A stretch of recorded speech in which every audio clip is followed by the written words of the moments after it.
بسم الله الرحمن الرحيم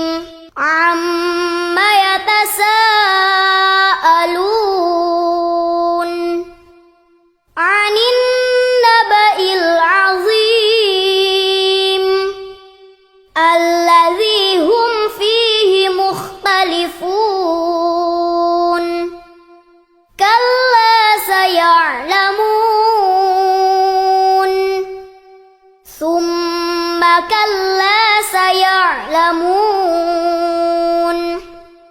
ألم نجعل الأرض مهادا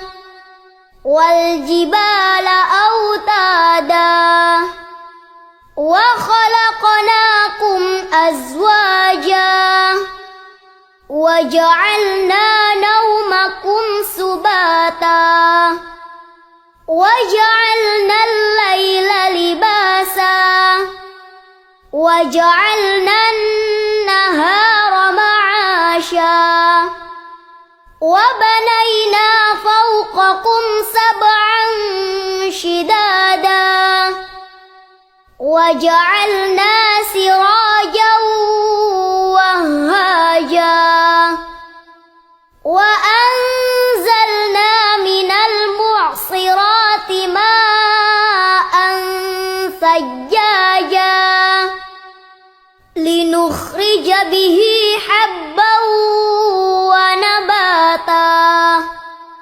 وجنات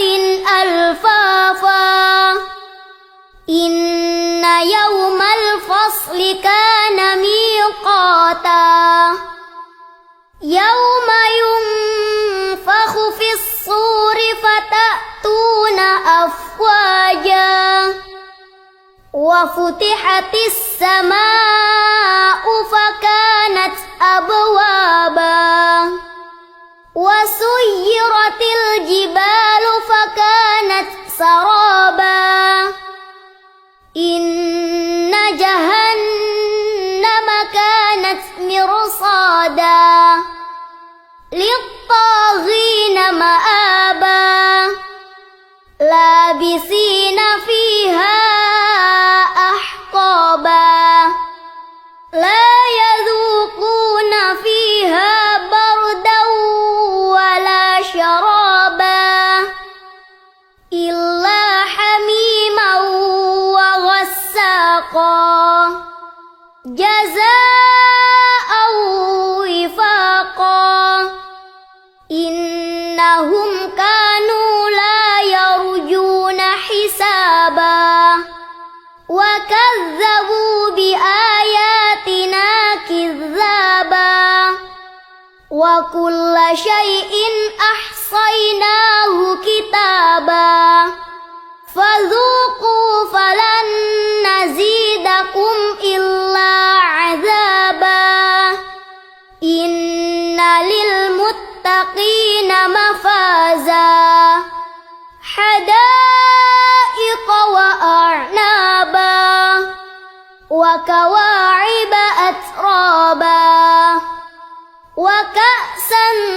دهاقا لا يسمعون فيها لغوا ولا كذابا جزاء من ربك عطاء حسابا رب السماوات والأرض وما بينهما الرحمن لا يملكون منه خطابا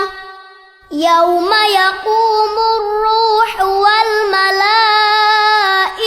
صفا لا يتكلمون إلا من أذن له الرحمن وقال صوابا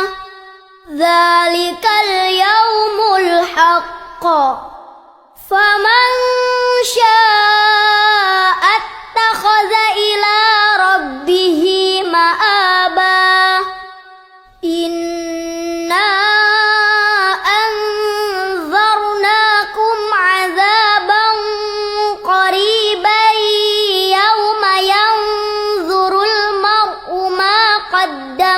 يداه يوم